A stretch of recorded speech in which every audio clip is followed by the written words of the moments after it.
Hello students, welcome to my YouTube channel. In last class we have done up to question 4th of exercise 5.2. Today I am going to solve question 5th of exercise 5.2. Okay. In question number 5th, find the number of terms in each of the following AP. 5 के 2 parts हैं. 5 का first, the given AP is 7, 13, 19 and 205. The last term is 205. Okay children, we have to find out the number of terms. Means n is equal to not given. We have to find out the number of terms of this AP, and this sequence is in AP, so we have not to prove that the following sequence is in AP or not. Here we have to find out the n, which is known as number of terms. A is equal to 7, D is equal to 13 minus 7. So this is 6, and last term, which is denoted by an, or sometimes it is also denoted by L. L is known as the last term, and this is equal to 205. Again we have applied the same formula. An is equal to A plus n minus 1D. Now putting the value of all, An is equal to 205, A is equal to 7 plus n minus 1 into 6. Now we have simplified this. Firstly we have subtract this, and this 6 is divided, because this is multiplication and this is addition, and this is n minus 1. So now 8, 9, 1 upon 6 is equal to n minus 1. 6 3s are 18, 6 3s are 18, or n is equal to 33 plus 1. So this is equal to 34. So in this AP there are total number of terms which is represented by n is 34, and this is our answer. Very easy children. ये हमारा question first था 5th का. Now come to question number 2nd. In question 2nd, the given AP is 18 and 15 1 upon 2, so on, and the last term is children, and the last term is minus 47, and we have to find out again n is the number of terms. Okay, so again here A is equal to 18, D is equal to 15 1 upon 2 minus 18. So this is 15 2s are 30, 31 upon 2. So 31 upon 2 minus 18. So this is 31 minus 18 2s are 36 upon 2. और ये कितना आ गया हमारा -5/2. Okay, again in second question the sequence is first term is 18, second term is 15 1 upon 2, and so on, and the last term is 47, and we have to find out that number of terms of this sequence or AP. Here n is question mark, A is equal to 18, D is equal to A2 minus 7, and this is 15 1 upon 2 minus 18. So this is 15 2s are 30 plus 1, 31 upon 2 minus 18, and the D is minus 5 upon 2. Now we have find out the value of A, and again applying the same formula. An is equal to A plus n minus 1 into D. Okay, और ये भी मैं पहला question भी हटा ही देती हूँ क्योंकि फिर कंफ्यूजन क्रिएट हो जाएगी, है ना. तो अब हम यहाँ पे फाइंड कर रहे हैं बच्चों, इसे भी मैं हटा रही हूँ. ये हमारी सेकंड क्वेश्चन है ना. तो अब हम यहाँ पे फॉर्मूला अप्लाई करते हैं. A n is equal to A plus n minus 1D. What is the n? A n is the -47, and what is the a? A is the 18 plus n minus 1 into value of t is equal to -5/2.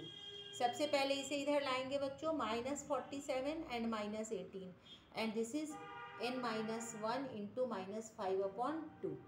अब ये minus minus plus हो जाएगा. 7 7 14 और 1 15, और 4 और 1 5 and 1 6, but the sign is the 65.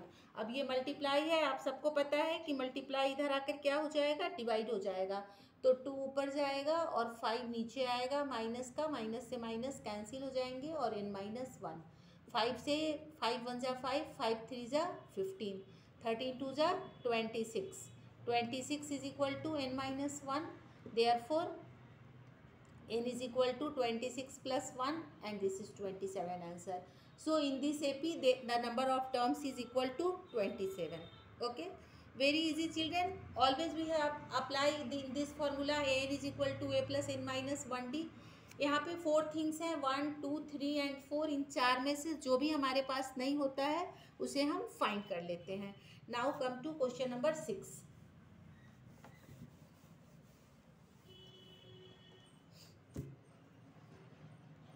Question 6. What is the question 6? Check whether minus 150 is terms of AP. What is the AP? 11, 8, 5, 2 and so on. This question is something different from earlier questions. यहाँ पे हमें check करके बताना है कि whether minus 150 is terms of given AP। जो ऊपर की AP है, क्या उस AP में -150 कोई टर्म है या नहीं है। अब देखिए बच्चों, ये जो हमारी AP है, तो इस AP में कभी भी जो हमारे टर्म्स जो होते हैं, ये हमारे टर्म्स हमारे इंटीजर्स में होते हैं। तो अगर ये इंटीजर्स में आ गया तो ठीक है, और नहीं आया तो हम बता देंगे कि नहीं, ये टर्म्स AP का नहीं है। क्या क्या है हमारे पास यहाँ पे? A11 है, D क्या है? 8 - 11, सो दिस इज -3। ओके, और ये जो हमारा टर्म है वो -150 है। दिस मीन्स कि हम an की जगह पर रख लेंगे -150 और फॉर्मूला अप्लाई कर देंगे using an is equal to a plus n-1d। क्या हो जाएगा? -150 is equal to 11 plus n-1 into D is equal to -3। इधर इसे ले आएंगे, -150 प्लस है, इधर आकर माइनस हो जाएगा n-1 और मल्टीप्लाइड बाई -3। ये हमारा हो गया 1, 5 और 1 6 और 1 माइनस का पता ही है, मल्टीप्लाई है बच्चों, इधर आकर डिवाइड हो जाएगा n-1। माइनस से माइनस कैंसिल हो गया, देखो ये कैंसिल नहीं हो रहा है, therefore n is equal to 161/3 plus 1। So this is 161 plus 3/3 and this is equal to 164/3। और जब इसे हम डिवाइड करेंगे चिल्ड्रन, तो 3 5 जा 15, 14, 3 4 जा 12, 54, 2/3। This is not an integer, this is not an integers, therefore -150 is not the term of given AP। ठीक है ना, ये हमारा AP का टर्म नहीं है। ओके, ठीक है। अब next question 7। Find the 31st term of AP whose 11th term is 38 and 16th term is 73। Children, आपको कहीं भी कोई प्रॉब्लम हो तो आप मुझसे कमेंट में पूछ सकते हो। मैं आपके सारे जो भी प्रॉब्लम्स हैं या जो भी डाउट्स हैं उनको मैं हमेशा कमेंट्स बॉक्स में क्लियर करूँगी। तो आप मुझसे पूछें तो मैं आपके वहाँ पे कमेंट्स में मैं आपके क्लियर कर दूँगी जो भी आपके डाउट्स हैं। हमें फाइंड करना है children 31st term of AP, मतलब A31 हमें फाइंड करना है, क्या होगा। 11th टर्म A11 जो है वो गिवन है, कितना गिवन है? 38। अगर हम मान लें कि let first term is A and common difference is D, तो क्या हो जाएगा? 38 is equal to A plus 11 - 1D and this is A plus 10D। और इसे इक्वेशन फर्स्ट हम सपोज कर लेते हैं। आगे की तरफ चलते हैं children. 16th term, this means A16 कितना गिवन है?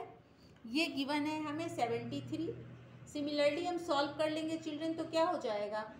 A प्लस 16 में से 1 माइनस करोगे तो 15D, और ये क्या हो गया? 73। इसको इक्वेशन सेकंड मान लो, सब्ट्रैक्ट कर लो, लीनियर इक्वेशन ऑफ 2 वेरिएबल हो गया। Subtracting equation first from equation second, तो पहले सेकंड लिख लेते हैं, a plus 15d this is equal to 73 और a plus 10d and this is equal to 38। Subtract कर रहे हैं सो साइन चेंज होगा, है ना, ये कैंसिल हो गया, plus minus minus 5d, positive बड़ा है प्लस की साइन, यहाँ पर 8 है तो 5 और यहाँ पे बच गया 6 में से 3 गया 3, पॉजिटिव बड़ा है सो यहाँ भी positive sign, therefore d is equal to 35/5 और ये हो गया 7, so this is equal to 7।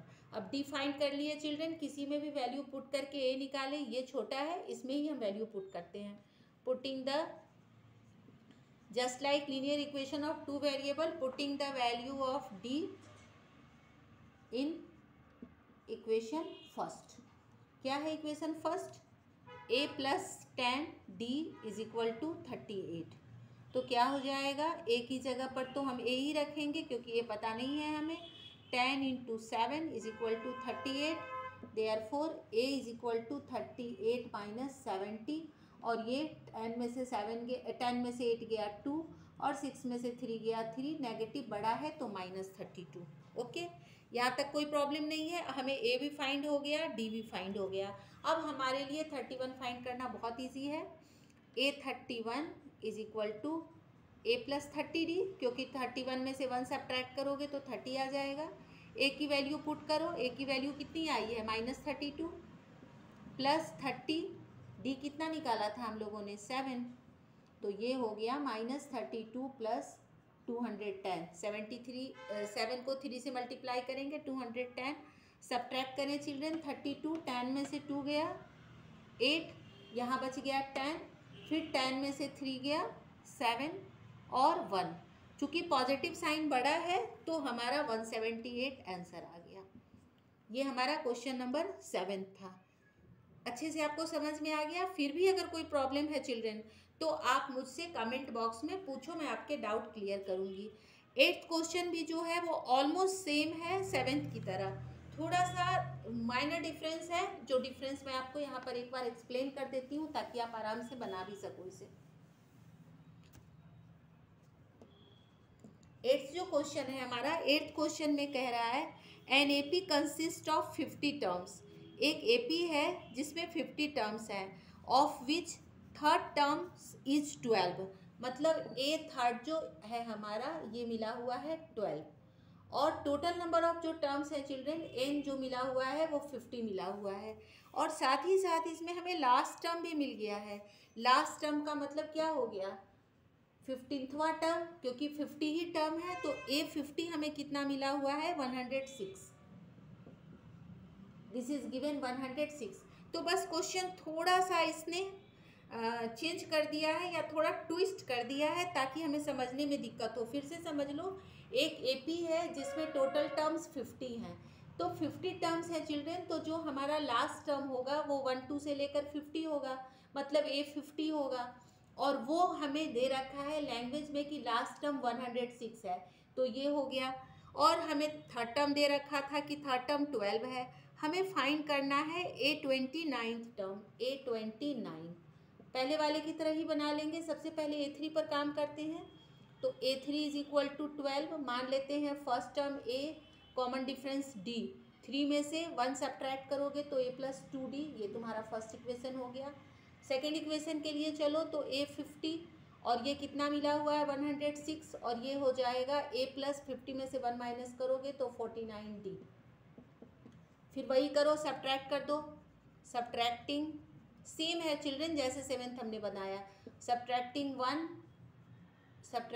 1 equation 1 from equation second equation क्या है A plus 49D, this is equal to 106, और फिर क्या है A प्लस 2D, ये किसके इक्वल है 12, करो सब्ट्रैक्ट, माइनस साइन कैंसिल, -49 में से 2 चला गया तो 47D, यहाँ भी सब्ट्रैक्ट करते हैं, 6 में से 2 गया 4 और 10 में से 1 गया 9, therefore D is equal to 94, 47 upon 2 times में गया चिल्ड्रन 2।